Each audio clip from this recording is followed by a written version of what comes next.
Hey everyone, welcome to Plants and Politics. This is Gina. So, I have some good news today for you. With all the craziness going on, everybody kind of missed this. At least I think they did. It seems to have flown under everybody's radar. But according to two sources, there is a 600 million settlement on the table for victims of the Flint, Michigan water scandal and crisis that took place.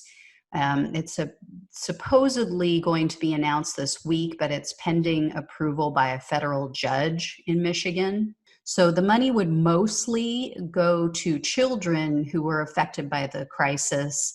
And, of course, this has to do with the fact that their entire water supply was filled with lead, and it can cause brain damage and other long-term health effects. People died as a result of this. News reports say that tens of thousands of residents will be or should be eligible to receive some of the compensation, and the money will be dispersed and split up based on each individual's level of suffering and the damage that this poisoned water caused. So it won't be just a flat amount and an equal amount to each person. Again, this is, of course, the result of officials in the state cutting costs, cutting corners all the way back in 2014. I mean, it's unbelievable that it has taken 6 damn years to get these people a clean water supply, compensation, and put things somewhat back to normal. But back in 2014, so for anybody who's not aware, maybe you're in another country, because I think everybody in the US is aware of this, but in 2014, government officials switched from their water supply from Lake Huron to a very highly contaminated river, the Flint River. That was the entire city's water supply. And then they also failed to upgrade the infrastructure. So there were really old, archaic pipes, and it allowed lead to be leached into the water because of the pipes. It just was eroding. And so it was getting into the water, and people noticed it. I mean, the water was literally brown. It was either green or brown. And people were bathing in this. This was the water. Most of these people are lower income. And so it's not like they could just go out and buy bottled water whenever they wanted. And then what do you do for showers? I mean, do you use bottled water? I mean, that's what people ended up doing, even though they didn't have the money to. And then different organizations, when it finally hit mainstream media and the country became aware of it, people came together and started bringing in water and trying to help them. But by that time, it was kind of too late, because these people went to the city, they asked for help, and they were just brushed aside. They were told basically, too bad, this is the way it is. But by that time, there were serious health implications. People were developing skin rashes, they were losing hair, there were life-threatening health conditions. As I said, some people died. And so the mayor just now, last week, announced that they're in the final phase of upgrading Flint's water pipelines. So 6 years, 6 freaking years it has taken to get them new pipes. And of course, they've switched the water supply back to Lake Huron. But yeah, it's just horrible. And this shows you how closely social justice, racial justice, and everything else is so tied together, and health justice. Because if this was a wealthy area, if this had happened in Bel Air, California, first of all, it wouldn't happen. First of all, they would never cut corners like this. They would know better than to do this to people with money, because they know they'll get their asses handed to them in court. They know they'll get sued. They know there would be an uprising like you can't believe. And they have connections. People with the money have connections to people in government. They have connections to people in the media. So they would never do it in an area that's wealthy and well connected.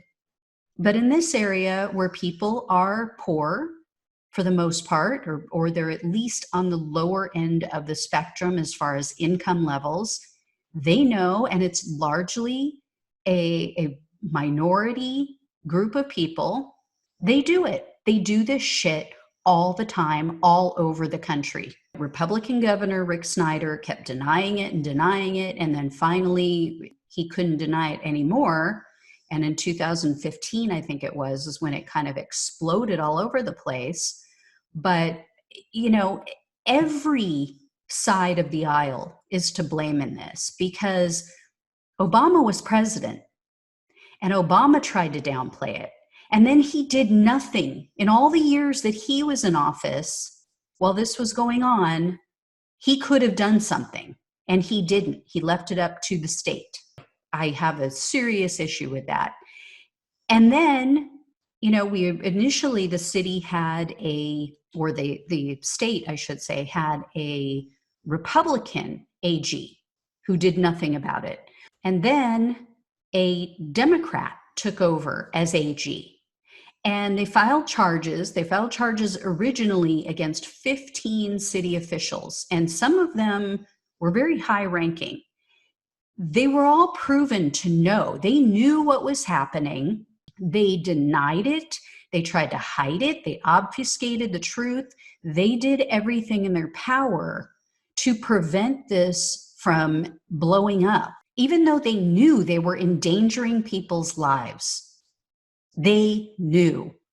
So 7 of the 15 have now taken plea agreements. The other 8 still had pending charges against them. They were still subject to criminal prosecution. The Democratic Michigan AG dropped the cases against them last year. She announced that she was just going to drop the cases, but they're going to keep investigating. What do you need to keep investigating? We know. We have the proof. We have evidence that they knew what was going on and they did it anyway. So, some of them face charges of really serious charges in like involuntary manslaughter. So what in the hell?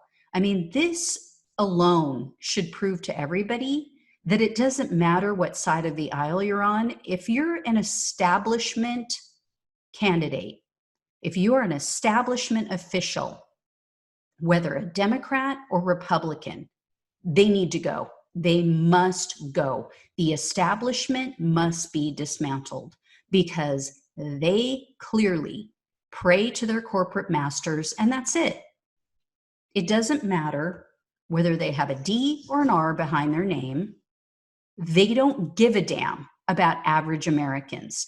And what are the people in Flint going to do? What are they going to do? They know they don't have the money. They don't have the means. They can't sue. So what are they going to do? And now they're going to have this settlement. And I pretty much can guarantee part of the settlement will be that they can't take any further action. So even if an attorney wanted to come in and represent them pro bono, they're not going to be able to. They have to take whatever they get from this settlement, and I guarantee they're going to sign away their rights for anything further. And they won't be able to take any additional action. So, guys, it's time. It's really time. We need to stop allowing them to divide us based on right and left.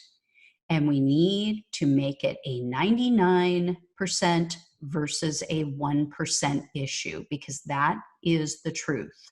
They're the ones with the power, and that's why they keep us divided. Anyway, that is some good news, at least. I will talk to you guys soon. As always, like, share, subscribe. Take care.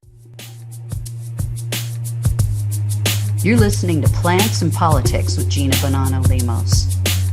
If you're ready to hear the truth about both sides of the aisle, what's really going on in America, and how big money interests prevent change to keep you sick, broke, and desperate, then play on.